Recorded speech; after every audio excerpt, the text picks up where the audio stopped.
السلام علیکم ورحمۃ اللہ وبرکاتہ. ان الحمد لله نحمده ونستعینه ونستغفره ونعوذ بالله من شرور انفسنا ومن سیئات اعمالنا. من يهده الله فلا مضل له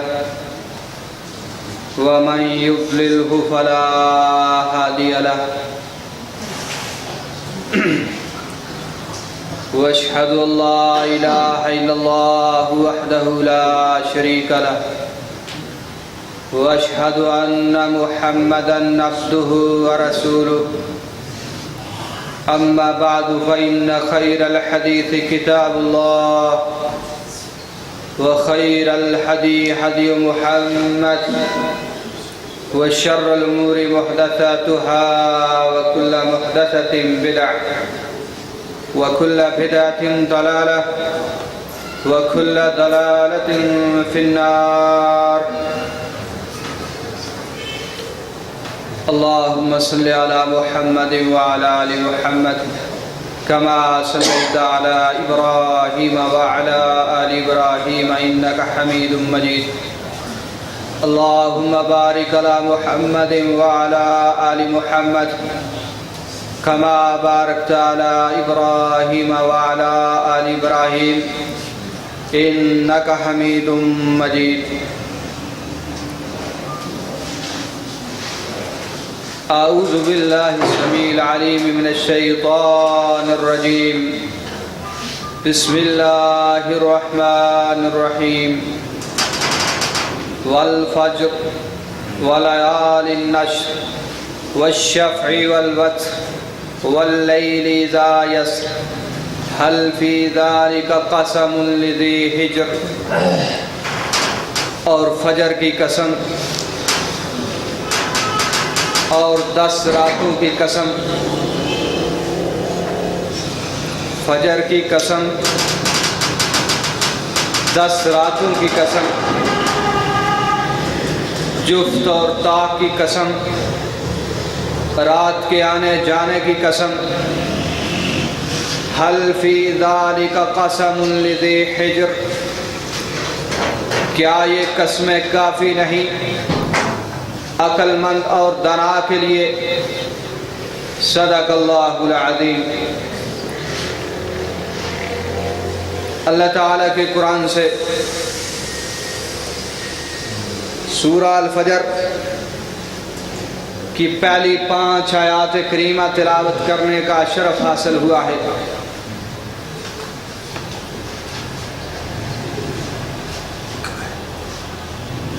ان آیات کے اندر اللہ تعالیٰ نے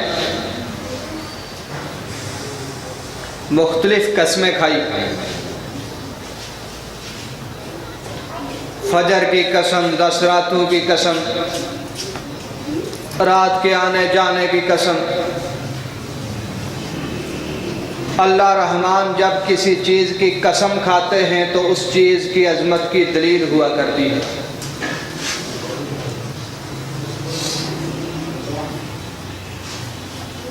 انسانوں کو حکم ہے کہ جب تم قسم کھاؤ تو صرف اللہ تعالیٰ کی کھایا کرو. قسم کھاؤ تو صرف اللہ تعالیٰ کی کھاؤ کہ اللہ کی قسم. اللہ کی مخلوق کی قسمیں کھانا یہ شریعت محمدیہ میں جائز نہیں. لیکن اللہ رحمان جس کی چاہے قسم کھاتے ہیں. وَلَيَالِ النَّشْرِ 10 راتوں کی اللہ تعالیٰ نے قسم کھائی. جمہور مفسرین کی رائے یہ ہے کہ یہ 10 راتیں ذی الحجہ کے پہلے عشرے کی ہیں. اور امام ابن کثیر رحمۃ اللہ علیہ نے تفسیر ابن کثیر کے اندر اسی رائے کو راجح اور معتبر قرار دیا ہے. آج سے یا کل سے ذی الحجہ کا مہینہ شروع ہونے والا ہے. چاند نظر آئے گا. اس ذی الحجہ کے پہلے 10 دن جو ہیں بڑی اہمیت کے حامل، بڑی عظمت کے حامل اور بڑا ہی مقام اور رفعت اللہ تعالیٰ کے ہاں ان 10 دنوں کی ہے۔ مسند احمد کی روایت ہے کہ نبی معظم صلی اللہ علیہ وسلم نے ارشاد فرمایا، ما من یوم العمل الصالح فیہا احب الی اللہ من هذه الایام، یعنی ایام العشر، کہ ذی الحجہ کے جو پہلے 10 دن ہیں ان دنوں سے زیادہ کوئی بھی دن اللہ تعالیٰ کے ہاں اتنی منزلت، مقام اور محبوب نہیں ہے۔ قالوا یا رسول اللہ ولا الجہاد فی سبیل اللہ، صحابہ اکرام عرض کرتے ہیں اللہ کے نبی، کیا اللہ کے راستے کے اندر جہاد کرنا بھی ان 10 دنوں کے برابر نہیں؟ قال ولا الجہاد فی سبیل اللہ، محمد عربی فرماتے ہیں کہ ان 10 دنوں کا عظمت اور مقام یہ ہے کہ اللہ کے راستے میں جہاد کرنا بھی ان دنوں کا مقابلہ نہیں کر سکتا۔ الا رجل خرج بنفسہ ومالہ، ہاں ایک مجاہد ایسا ہے جس کا عمل ان 10 دنوں کے برابر ہو سکتا ہے۔ وہ مجاہد کون سا ہے؟ فرمایا خرج بنفسہ ومالہ، جو اپنی جان لے کر، اپنا مال لے کر میدان جہاد کے اندر اترا ہے، اپنا گھوڑا لے کر، اپنا ساز و سامان لے کر، اپنا نیزہ تھام کر، اپنی تلوار پکڑ کے یہ میدان میں کودا ہے، دشمن کے مقابلے میں لڑتا لڑتا اس کے گھوڑے کو بھی ذبح کر دیا گیا ہے، یہ خود بھی شہید ہو گیا ہے، اس کا مال و متاع بھی لوٹ لیا گیا ہے۔ نبی علیہ السلام فرماتے ہیں یہ مجاہد تو ان 10 دنوں کے برابر اس کا عمل ہو سکتا ہے، باقی کوئی عام جہاد ان 10 دنوں کا مقابلہ نہیں کر سکتا۔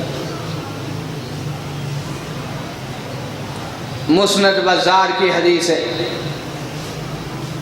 نبی علیہ السلام فرماتے ہیں افضل ایام الدنیا ایام العشر، دنیا کے بہترین دن اگر کوئی ہیں تو ذی الحجہ کے پہلے 10 دن ہیں۔ جس طرح رمضان کا آخری عشرہ بڑی اہمیت کا حامل، اسی طرح ذی الحجہ کا پہلا عشرہ، پہلے 10 دن بڑی اہمیت کے حامل ہیں۔ حافظ ابن حجر رحمۃ اللہ علیہ فتح الباری کے اندر لکھتے ہیں والذی یظہر ان السبب فی امتیاز عشر ذی الحجہ لمکان اجتماع امہات العبادات فیہا، کہ جو بات مجھے سمجھ آئی ہے وہ یہ ہے کہ اللہ تعالیٰ نے ان 10 دنوں کو عزت اور شرف اور مقام اس لیے دیا ہے کہ ان 10 دنوں کے اندر اللہ تعالیٰ نے بڑی بڑی عبادات کو جمع کر دیا ہے۔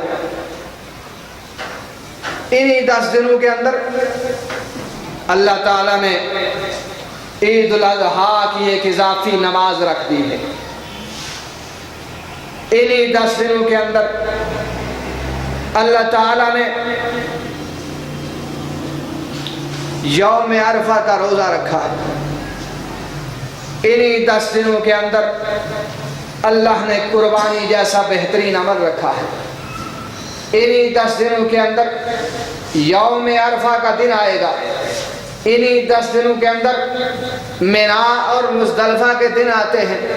انہی 10 دنوں کے اندر اذکار و اوراد و شریعت کے اندر موجود ہے، نبی علیہ السلام نے ان کی ترغیب دلائی ہے۔ اور انہی 10 دنوں کے اندر اللہ تعالیٰ نے اسلام کا 5واں رکن الحج رکھا ہے۔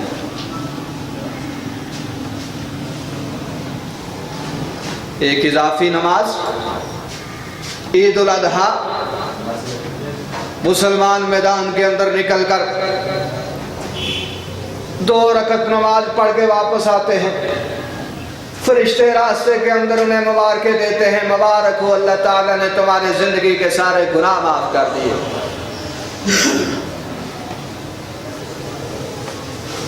یہ اہمیت والی نماز بھی انہی دنوں میں آئے گی۔ انہی دنوں کے اندر اللہ تعالیٰ نے یوم عرفہ رکھا ہے، 9 ذی الحجہ کا دن، جس کے بارے میں صحیح مسلم کے اندر حدیث ہے، رسول اللہ صلی اللہ علیہ وسلم فرماتے ہیں صوم یوم عرفہ احتسب علی اللہ ان یکفر السنۃ التی قبلہ والتی بعدہ، کہ عرفہ کا روزہ میں اللہ تعالیٰ سے امید کرتا ہوں کہ 9 ذی الحجہ کا جو روزہ رکھتا ہے اللہ اس کی زندگی کے 2 سال کے گناہ معاف کر دیتے ہیں، ایک گزشتہ سال اور ایک آئندہ سال۔ روزہ ایک رکھا، گناہ 2 سال کے معاف ہو گئے۔ اور انہی دنوں کے اندر قربانی کا وہ عمل ہے جس کے بارے میں حضرت انس رضی اللہ تعالیٰ عنہ فرماتے ہیں اقام رسول اللہ صلی اللہ علیہ وسلم بالمدینہ 10 سنین، نبی مکرم صلی اللہ علیہ وسلم 10 سال مدینے کے اندر رہے، قیام کیا، یضحی کل سنہ، ہر سال رسول اللہ صلی اللہ علیہ وسلم قربانی کیا کرتے تھے۔ اور مستدرک حاکم کی روایت ہے، نبی علیہ السلام فرماتے ہیں من وجد ساعة لأن يضحي فلم يضحي فلا يحضر مصلانا، جو آدمی طاقت ہونے کے باوجود قربانی نہیں کرتا وہ ہماری عیدگاہوں میں نہ آیا کرے۔ شریعت نے مال دیا، اس کو خرچ کرنے کا طریقہ بھی بتایا۔ یہ نہیں کہا کہ مال تمہارے پاس آئے تم نے سانپ بن کر اس کے اوپر بیٹھ جانا ہے، بلکہ جس نے مال دیا ہے وہ اس کو خرچ کرنے کی بھی رہنمائی کرتا ہے۔ رسول اللہ فرماتے ہیں طاقت ہونے کے باوجود قربانی نہیں کرتا، فرمایا ہماری عیدگاہ میں نہ آیا کرے، اس کا ہمارے ساتھ کیا تعلق ہے؟ قربانی جیسا عظیم عمل، قطرے قربانی کے گرتے ہیں، اللہ گناہوں پر معافیوں کے کرم پھیرتے ہیں۔ یہ قربانی والا عظیم عمل بھی ان 10 دنوں کے اندر آتا ہے۔ اور انہی 10 دنوں کے بارے میں رسول اللہ صلی اللہ علیہ وسلم فرماتے ہیں فَأَكْثِرُوا فِيهِنَّ مِنَ التَّحْلِيلِ وَالتَّكْبِيرِ وَالتَّحْمِيدِ، کہ ان دنوں کے اندر کثرت کے ساتھ لا الہ الا اللہ، اللہ اکبر، الحمدللہ، فرمایا یہ ذکر کثرت کے ساتھ ان 10 دنوں کے اندر کیا کرو۔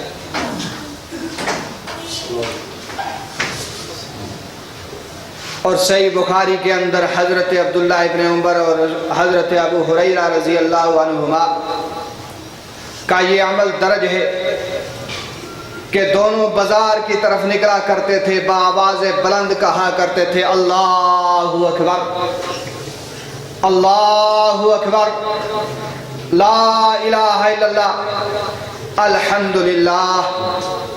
کتنا پیارا وہ موسم ہوگا جن بازاروں میں اللہ اکبر کی آواز آ رہی ہوگی۔ آج میرے اور آپ کے بازار بھی ہیں جہاں میوزک کی آوازیں آتی ہیں، جہاں گالی اور گلوچ کی آوازیں آتی ہیں، پھر ہم کہتے ہیں ہم بد امنی کا شکار ہیں، دہشت گردی کا شکار ہیں، مہنگائی کا شکار ہیں۔ جب ہم نے ماحول ایسا پیدا کر دیا ہے تو اللہ کی رحمتیں کہاں سے نازل ہوں؟ وہ مدینے کا بازار جس کے اندر صحابہ اکرام جایا کرتے تھے، وہ مدینے کی منڈیاں جو ان دنوں میں اللہ اکبر کی صداؤں سے گونجا کرتی تھی۔ حضرت عمر رضی اللہ تعالیٰ عنہ، حضرت علی رضی اللہ تعالیٰ عنہ، عبداللہ ابن عباس، عبداللہ ابن مسعود رضی اللہ عنہ الجمیع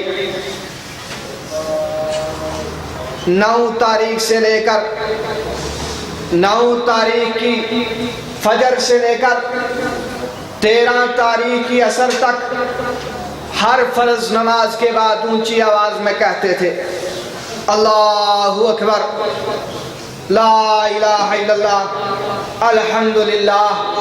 اللہ اس سنت پر بھی عمل کرنے کی توفیق عطا فرمائے۔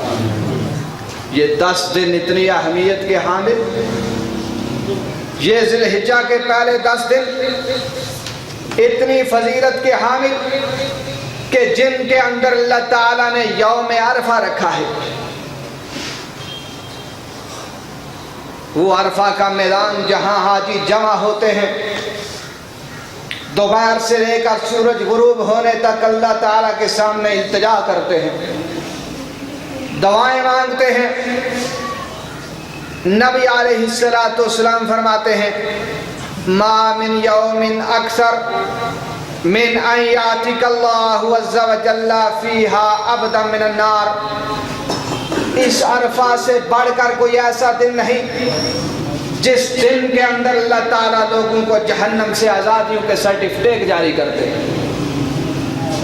بے شمار لوگوں کو جہنم سے آزادیاں ملتی ہیں، اور اللہ تعالیٰ فرشتوں سے پوچھتے ہیں ما اراد ہؤلاء، یہ پراگندہ حالت بنے ہوئے، ایک سا لباس پہنے ہوئے، احرام کی 2 چادریں پہنے ہوئے، عرفہ کے میدان میں اپنے گھر و بار چھوڑ کر، اپنے دار و دیار چھوڑ کر، اپنے آل و عیال چھوڑ کر یہ کیا مانگنے کے لیے مجھ سے آئے ہیں؟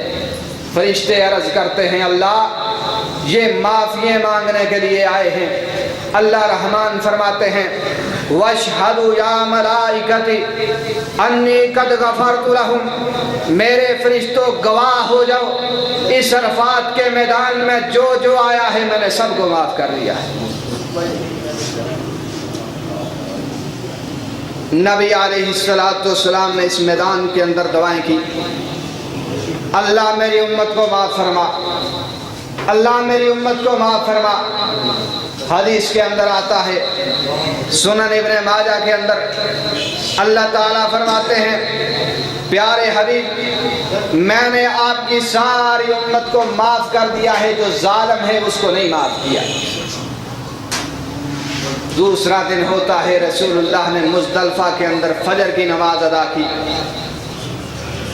نماز ادا کرنے کے بعد رسول اللہ نے دوبارہ امت کے لیے دعائیں کی۔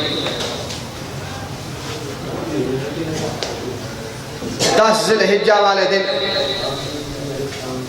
اللہ میری امت کو معاف فرما، دعائیں کرتے کرتے رسول اللہ نے ہنسنا شروع کر دیا۔ فقال ابو بکر و عمر فما الذی اضحک، اللہ کے نبی کبھی دعا مانگتے ہوئے آپ ہنسا نہیں کرتے تھے، آج کیا وجہ ہے آپ ہنس رہے؟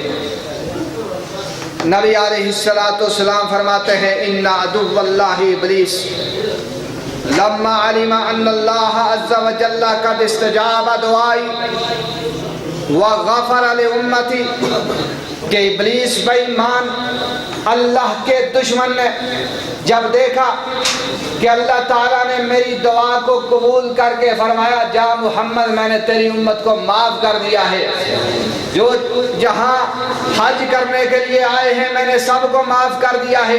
نبی علیہ السلام فرماتے ہیں شیطان نے آخذ التراب یحثو علی راسی، شیطان نے اس میدان سے ایک مٹی کی مٹھی بھری اور اپنے سر پر ڈالے جا رہا تھا، وَيَدْعُو بِالْوَيْلِ وَالثُّبُورِ، اپنے لیے ہلاکت کی دعائیں کرتا ہوا بھاگ رہا تھا۔ جب میں نے یہ منظر دیکھا تو میری ہنسی نکل گئی۔ یہ 10 دن کتنی اہمیت کے حامل ہیں. یہ 10 دن ذی الحجہ کے پہلے 10 دن اتنی اہمیت کے حامل کہ انہی دنوں کے اندر اللہ تعالیٰ نے حج والا امر رکھا ہے، جس کے بارے میں رسول اللہ صلی اللہ علیہ وسلم فرماتے ہیں، صحیح بخاری اور مسلم کی حدیث ہے، العمرۃ الی العمرہ کفارۃ لما بینہما. ایک آدمی ایک عمرہ کرتا ہے، 1 سال کے بعد دوسرا عمرہ کرتا ہے، درمیان میں جتنے گناہ ہوتے ہیں اللہ معاف فرما دیتے ہیں. جن گناہوں کا تعلق اللہ کی ذات کے ساتھ ہوتا ہے. حقوق العباد اس وقت تک معاف نہیں ہوتے جب تک ان کو حق واپس نہ کیا جائے، یا جس کا حق لیا گیا ہے اس سے معافی نہ مانگی جائے. والحج المبرور لیس لہ جزاء الا الجنہ. رسول اللہ صلی اللہ علیہ وسلم فرماتے ہیں کہ قبول شدہ حج کی جزا اللہ تعالیٰ نے جنت کے سوا اور کچھ نہیں دیتا. جس کا حج ادھر سے قبول ہوتا ہے ادھر جنت کے دروازے اس کے لیے کھل جاتے ہیں. یہ حج والا عظیم عمل یہ بھی اللہ تعالیٰ نے انہی 10 دنوں کے اندر رکھا ہے.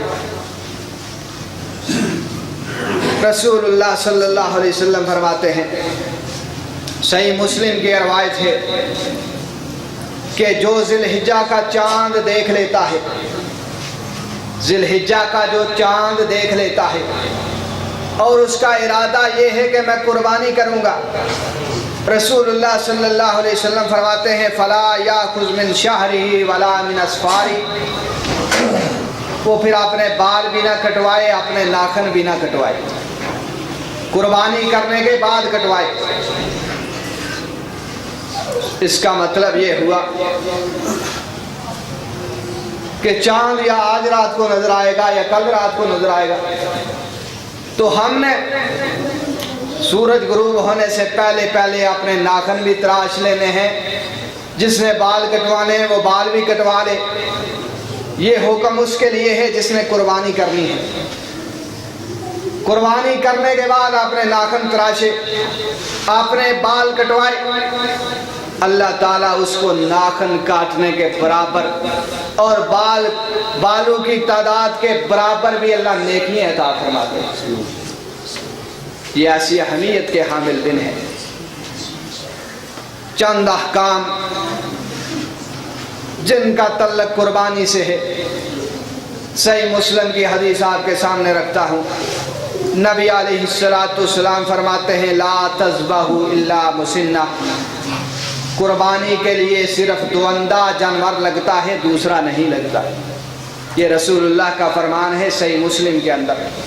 الا ان یعثر علیکم، ہاں اگر کہیں ایسا وقت آ جاتا ہے کہ قربانی کا جانور نہیں مل رہا یا اتنے پیسے نہیں کہ دوندہ خرید سکے، دوندہ مہنگا دامن ملتا ہے اور دوسرا جو ہے وہ سستا مل رہا ہے، مہنگا خریدنے کی طاقت نہیں، وہ آدمی جو ہے وہ دوسرا بھی کر سکتا ہے. اسی طرح بعض روایات سے یہ معلوم ہوتا ہے کہ تنگ دستی کے بغیر بھی آدمی دوندے کے بغیر کوئی دوسرا چھوٹا جانور جو 1 سال کا دمبا ہو وہ کر سکتا ہے. یعنی بکرا، اونٹ، گائے، ان کے لیے شرط ہے کہ دوندہ ہونا چاہیے. اگر کسی کے پاس پیسے نہیں مل رہا تو وہ 1 سال کا بکرا کر لے. لیکن دمبے کا جو مسئلہ ہے وہ 1 سال کا لگ جاتا ہے. اس کی دلیل سنن ابی داؤد کی یہ روایت ہے ان الجزع یوفی مما یوفی منہ الثنی، کہ 1 سال کا دمبا کفایت کرتا ہے اس چیز سے جس سے دوندہ جانور کفایت کرتا ہے. اس روایت کو امام البانی رحمت اللہ علیہ نے صحیح قرار دیا ہے. آخری روایت برا بن عازب رضی اللہ تعالیٰ عنہ بیان فرماتے ہیں کہ 4 جانوروں کی قربانی نہیں لگا کرتی. الاوراء بین اورها وہ بہنگا اور اندھا جانور جس کا بہنگا پن بالکل واضح ہے، فرمایا وہ قربانی میں نہیں لگ سکتا۔ والمریضۃ بین مرضها، ایسا بیمار جانور جس کی بیماری بالکل واضح ہو چکی ہے، فرمایا وہ قربانی میں کفایت نہیں کرتا۔ تیسرے نمبر پر والارجاء بین دلعها، ایسا لنگڑا جانور جس کا لنگڑا پن بالکل واضح ہے، فرمایا وہ بھی قربانی میں نہیں لگ سکتا۔ نمبر 4 والکثیر اللاتی لا تنکی، فرمایا وہ لاغر اور کمزور جانور جس کی ہڈیوں میں گودا تک نہیں ختم ہو چکا ہے، ایسا کمزور اور لاغر جانور بھی قربانی میں کفایت نہیں کر سکتا۔ 4 چیزیں واضح ہو گئی، بہنگا، بیمار، لنگڑا اور کمزور اور لاغر جانور جو ہے یہ قربانی میں استعمال نہیں ہو سکتا۔ اللہ سے دعا ہے ان 10 دنوں کی عظمت اور فضیلت سمجھنے کی توفیق عطا فرمائے۔ ان 10 دنوں کے اندر زیادہ سے زیادہ اللہ سے معافیاں مانگیں، دعائیں کریں اللہ تعالیٰ سے، امت مسلمہ کے لیے دعائیں کریں، اپنے لیے مانگیں، والدین کے لیے مانگیں، کثرت سے صدقات و خیرات کریں، کثرت سے دعائیں کریں، کثرت سے کوئی روزہ نفلی رکھنا چاہے تو رکھے۔ اسی طرح 9 ذی الحجہ کا روزہ ہر آدمی رکھنے کی کوشش کرے۔ اس روزے کی فضیلت یہ ہے کہ 2 سال کے گناہ معاف ہو جاتے ہیں، گزشتہ سال کے اور آئندہ سال کے۔ اللہ سب کو عمل کی توفیق عطا فرمائے۔ اللہم ارنا الحق حقا وارزقنا اتباعہ وارنا الباطل باطلا وارزقنا اجتنابہ۔ اقول قولی ھذا واستغفر اللہ لی ولکم ولسائر المسلمین۔